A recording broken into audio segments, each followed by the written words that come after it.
අනේ එච්චර වියදම් ගියේ නැහැ. මේ ඉතින් රුපියල් 15ක් වගේ. ඒ වගේම මට මේ දාන කෙනෙක් හම්බෙලා ඉන්නවා. එයා මේ දුරුන්ට වැඩිය හොඳයි. මං ගාව ඉන්නවා ලස්සන අම්මා කෙනෙක්. අපේ මේ දෙවෙනි පටිගත කිරීම. පළමු පටිගත කිරීම ටිකක් මගේ අතින් එහා මෙහා වෙලා තියෙනවා. හැබැයි මට හිතෙනවා හැමදේම වෙන්නේ හොඳටයි කියලා. අම්මට දැන් වයස කීයද? 89යි. දැන් අද උපන් දිනේ දවසේ ලස්සන රෝස පාට ඇඳුමකුත් ඇඳගෙන අම්මා මම දැක්ක අම්මගේ වෙඩින් ෆොටෝ එක. අම්මා මනමාලියක් වෙච්ච දවසේ හරිම ලස්සනයි. ඊට පස්සේ දැනගන්න ලැබුණා ඒ ඇඳුම අම්මමයි ලෑස්ති කරගත්තේ. කියන්නේ කොහොමද කියලා? ඒක මං තාත්තගෙන් තාලි ඉල්ලගෙන තාත්තත් එක්ක කොළඹ ගිහිල්ලා තාරි දෙද්ද ගත්ත සුදු ග්ලාස් නයිලෝ. ග්ලාස් නයිලෝ. අරගෙන ඒකට ලේස් යාරයක් ගත්තා. ඒකේ ලොකු මල් තියෙනවා. ලේස් එකේ. ඔව් ලේස් එකේ. ඒ මල් කැපුවා. කපලා ඇල්ලුවා දෙපැත්තට. අච්චර වාගේ වියදම් ගියාද? අනේ එච්චර වියදම් ගියේ නැහැ. මේ ඉතින් රුපියල් 15ක් වගේ. රුපියල් 15කගේ යන්නදී. ඔව්. රුපියල් 15ක වියදමින් මංගල ඇඳුම නිම කළා කියන්නෙම මේ කොයි කාලෙද? 1900? 1959.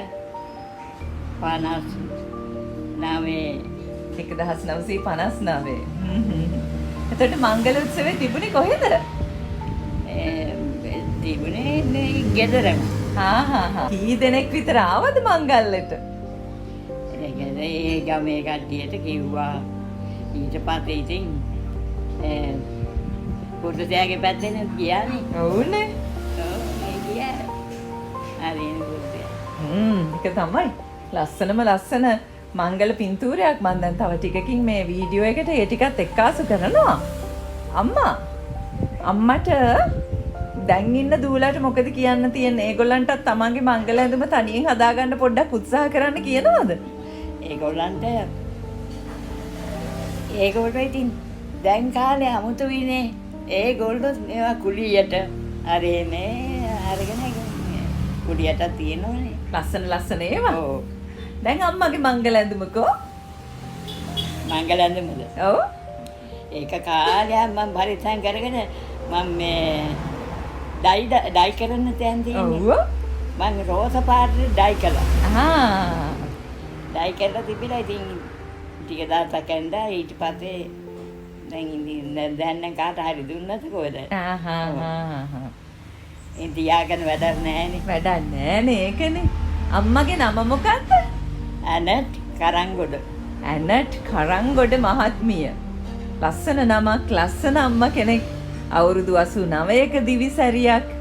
ඉතින් කියන්නකෝ දැන් අම්මා මේ විවාහයෙන් පස්සේ දරු පැටව කී දෙනෙක් හැදුවද? 5 දෙනයි. උතු දෙන්නයි දුරු 3 දෙනයි. උතු දෙන්නයි දුරු 3 දෙනයි. ඔව්. දැන් මේ ගෙදර ඉන්නවා එක්කෙනෙක්. දැන් ඔයගොල්ලන්ගේ චාන්දනී දුවයි. මේ පහලේ ඉන්නවා ලොකු දුව. ලොකු දුවට අවුරුදු දැන් 65ක් විතර වෙනවා. 65ක් විතර. දරුවොත් බලලා දරුවන්ගේ දරුවොත් බලනවා. දරුවොත් බලලා ඒගොල්ලන්ගේ දරුවෝ දැන් තුමුරුපුර බැලුවේ මොනුපුරවල දැන් දෙන්නේ දෙකක්. මොනුපුරාගේ මොනුපුරෝ. අම්මට ඒ කාලේ රසටම උයන්න පුළුවන් මොනවාද? රසටම උයන්න පුළුවන් මොනවාද? ඕනේ දෙයක් පුළුවන් ඉතින් උයන්න. ඕනේ දෙයක් පුළුවන්. ගෙදර වැඩ කරන කාලෙදි මේ පහේ කුඩු හදාගෙන මම ඒවා කොටලා මේ බ්ලෙන්ඩර් තිබුණේ නැහනේ. ඒව වංගෙඩිය කොටලා තියාගෙන සුවඳ ගහන්න ඒවා තියාගෙන ඒ අවශ්‍ය දේවල් වලට දානවා. අද මොකද හිතෙන්නේ මේ ගෙවන ජීවිතය ගැන? අද මං ඉතින් ආතයි සතුටුයි. දරුවෝ ගැන? දරුවෝ ගැන හුඟා සතුටුයි. ඒ වගේම මට මේ දාන කෙනෙක් වෙලා ඉන්නවා. එයා මේ දුරුන්ට දෙවිය හොඳයි. හරි ෂෝක්. අන්න ඒ කතාවට මං හරි කැමතියි. හැමතිස්සෙම ඔය ගැටුම් හැදෙන්නේ ඔය අනෙක් පාර්ශවයේ පවුලට සම්බන්ධ වෙද්දීනේ. බෑනට මෙච්චර ආදරේ පුතෙක්ට වගේම ආදරේ ඇයි? ඒ ඉතින් එයා හොඳයිනේ. හොඳයි හැමතින්ම හොඳයි. හැමතින්ම හොඳයි. ඒකයි. අම්මා කෙනෙක්ට දරුවෝ ගැන කියද්දී ඇස්වලට කඳුළු උනන එක ඒක ස්වභාවික දෙයක්. අතුන වැඩි වුණාම කඳුළු වෙනවා. හැබැයි බෑන ගැන කියද්දී සතුටට කඳුළු උනනවා කියන එක ඊටත් වැඩිය ලස්සනයි. එහෙනම් අම්මා නිදුක් නිරෝගී සුව චිර ජීවනය චිත්ත ප්‍රීතියම වේවා. බුදු සරණයි. දෙවියන්යි